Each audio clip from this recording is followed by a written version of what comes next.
Y nosotros seguimos en el programa, estamos en Noche Sin Tregua, gracias por su compañía. Hemos invitado nosotros a Santos Ramírez. Santos Ramírez, ex presidente de YPFB, estuvo en la cárcel por aproximadamente 11 años por el tema Cutler Uniservice.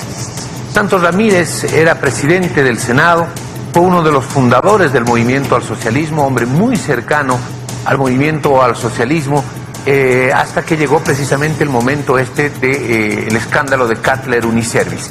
Después de todo ese tiempo, Santos Ramírez, hoy precisamente, ya alejado del movimiento al socialismo, anuncia la creación de un partido político, pero que este partido político no estaría cerca de Evo Morales, de Luis Arce o del movimiento al socialismo. Don Santos Ramírez, muy buenas noches, bienvenido a Noche Sin Tregua. Coméntenos la idea esta de formar un partido político y estas diferencias que usted ha marcado con el movimiento al socialismo, que además fue el partido que lo vio nacer a la vida política. Bienvenido. Bien, primero saludar al programa y a todos los oyentes del programa. Evidentemente creo que toda la familia del movimiento campesino, del movimiento indígena, aún del movimiento obrero y popular de nuestro país, debemos recordar, allá por el año 1995 decidimos construir un proyecto político y que nunca habíamos dudado en nuestras organizaciones, y de esa manera levantamos con una agenda bien clara, la que además se consolidó cuando tuvo los problemas el señor Gonzalo Sánchez de Lozada entre el año 2002, 2003, 2004. Y el 2006 precisamente logramos tomar el poder, y ahí teníamos el gran desafío, que eran tres temas centrales en Bolivia. Era la nacionalización de los hidrocarburos, era asamblea constituyente y era abrogar el 21060, el cambio del modelo económico en Bolivia. Si nosotros recordamos de ese entonces a hoy, yo creo que Evo Morales equivocó de ruta, políticamente, económica, socialmente.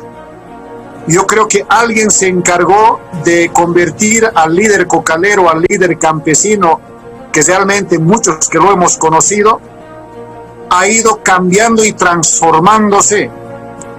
El 2010, 2011, 2012 realmente fue el tiempo en que Evo Morales terminó donde nunca debía haber terminado. Vale decir, cuando nosotros propusimos la asamblea constituyente, era la única forma que los bolivianos podamos pactar políticamente, económica y socialmente. Sin embargo, Evo Morales, me imagino que ni siquiera ha conocido cuál fue la forma de haber creado esta constitución.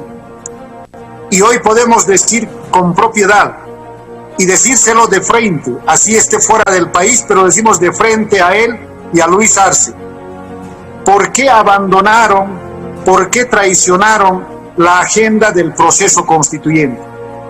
Una agenda que en el área del derecho político proponía sobrepasar la democracia representativa y llegar a la democracia directa, participativa, con decisión, y profundizar la democracia del consenso a partir de la democracia comunitaria y la democracia vecinal. Muy bien, don Santos, permítame, por favor, le voy a rogar que podamos ser lo más breves posibles en las respuestas, porque así vamos a tener la posibilidad de abarcar una mayor cantidad de preguntas. Usted sabe que el tiempo en televisión es oro.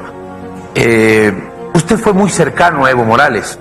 Usted fue un hombre que participó de la construcción del movimiento al socialismo y de la llegada al gobierno del movimiento al socialismo el 22 de enero del 2006. Después vino el escándalo de Cutler Uniservice, que llegó a la cárcel. ¿En qué momento se separa de Evo Morales? ¿En qué momento hay esta división con Evo Morales y con la gente del entorno de Evo Morales y del movimiento al socialismo?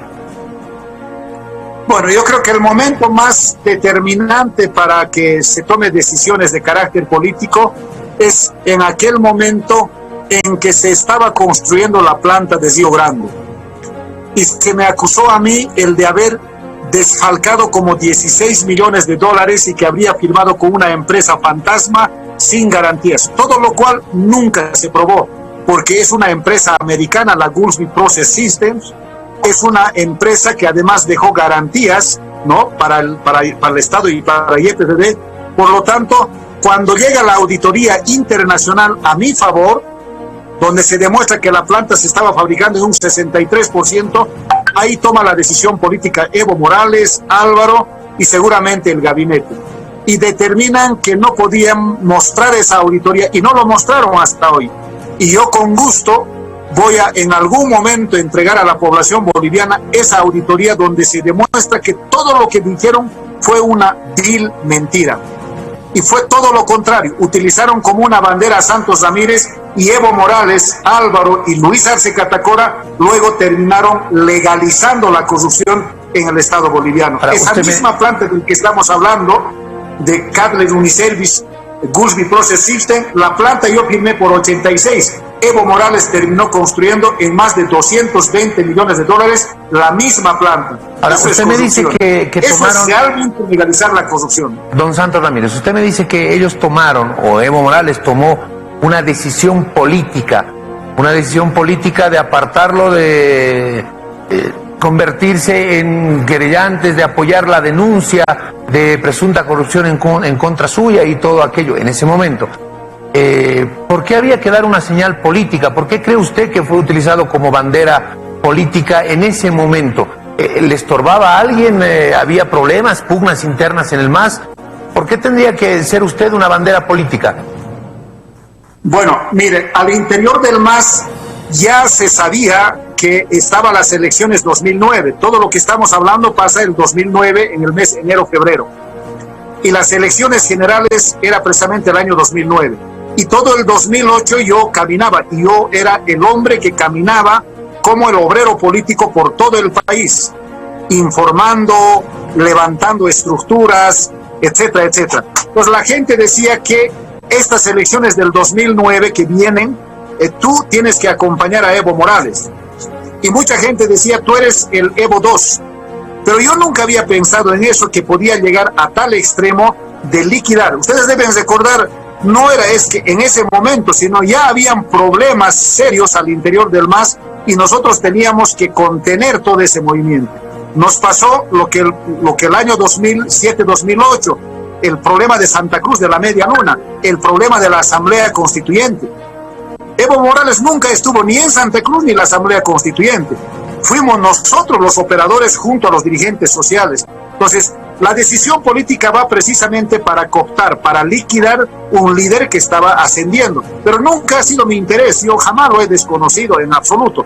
Pero hoy realmente me arrepiento de haber seguido a un líder que ha traicionado a su nación, que ha traicionado al movimiento campesino y ha dejado huérfano. Y por eso precisamente hoy levantamos este nuevo proyecto político para reconducir, para reorientar y corregir todos los errores que se ha cometido, y hay que empoderar otra vuelta al movimiento popular, al movimiento campesino indígena originario en Bolivia.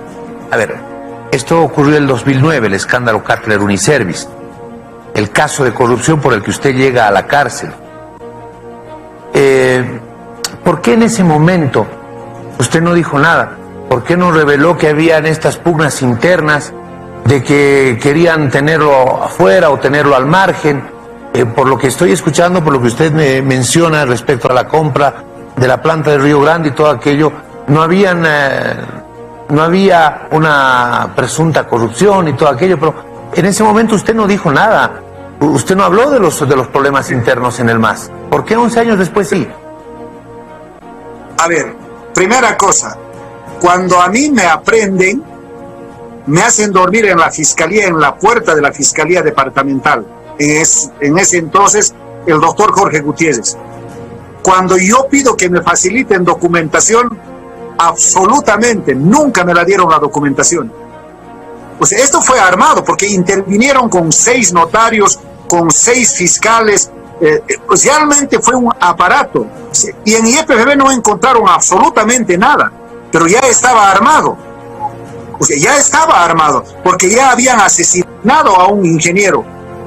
Yo no sé cuál será la conciencia de esta gente, porque en el juicio ya está en ese momento toda la prueba. Entonces, ¿yo qué podía haber hablado cuando yo declaré? Y mi declaración está ahí.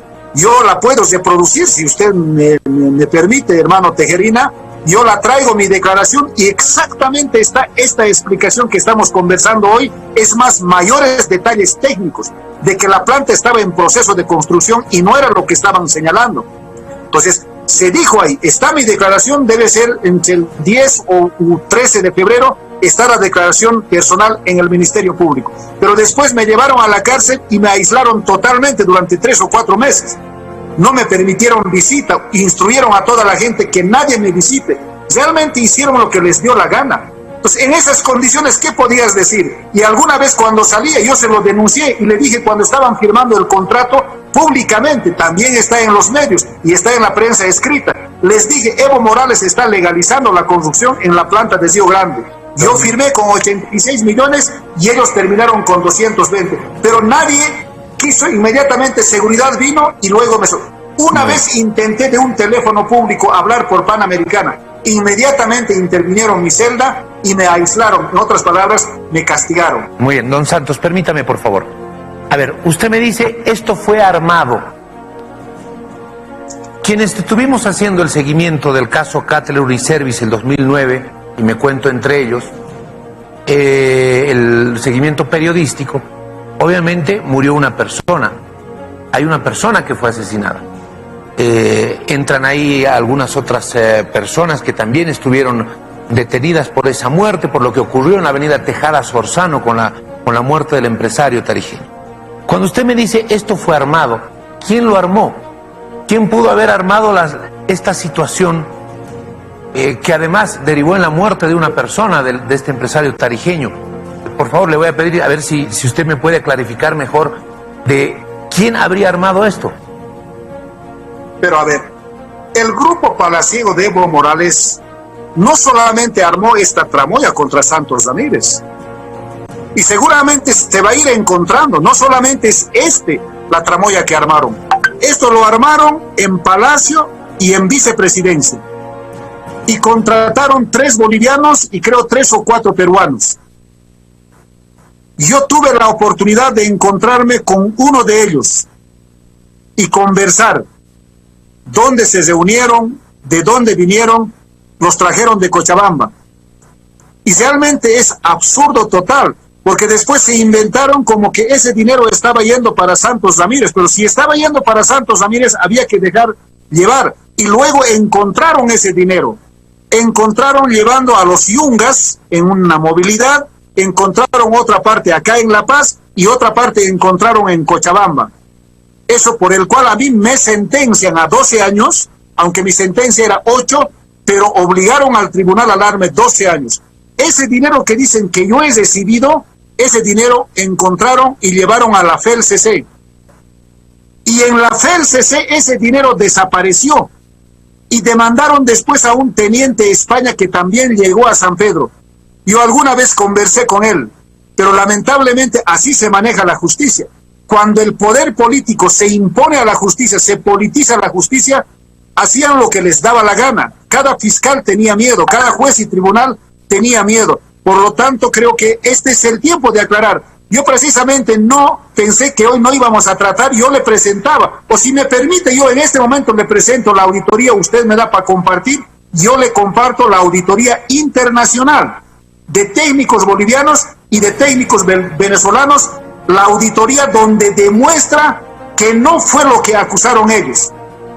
La devolución de las garantías, el de haber recuperado los recursos, incluyendo los de Gulsby, y estos dineros que desaparecen. Y por esos dineros que vuelve a la FELCC, yo soy sentenciado. Si leemos mi sentencia y leemos esta otra demanda, realmente es increíble. Claro, a mí se me estigmatizó como el corrupto, etcétera, pero el corrupto, en el fondo, el gran corrupto, se llama Evo Morales, Álvaro Linera y Luis Arce Catacora. Y así, con la absoluta franqueza, porque ellos sí, realmente hicieron las barbaridades. Y vamos a conocer, por eso yo propongo, a partir de este nuevo proyecto político, conformemos la Comisión Nacional de Transparentar, incluyendo mi casa, que se haga la auditoría internacional con derechos humanos, con organizaciones internacionales, y vamos a encontrar las barbaridades que hicieron en los 14 años, no solo contra Santos Ramírez, contra muchas empresas, contra muchos emprendedores, contra muchos líderes. Lamentablemente ese fue el actuar del grupo palaciego de Evo Morales. Muy bien, don Santos, yo le agradezco mucho por haber estado con nosotros. Me va a encantar que en algún momento podamos volver a conversar, el momento en que usted guste y tenga esa auditoría internacional, que la podamos analizar, que la podamos ver.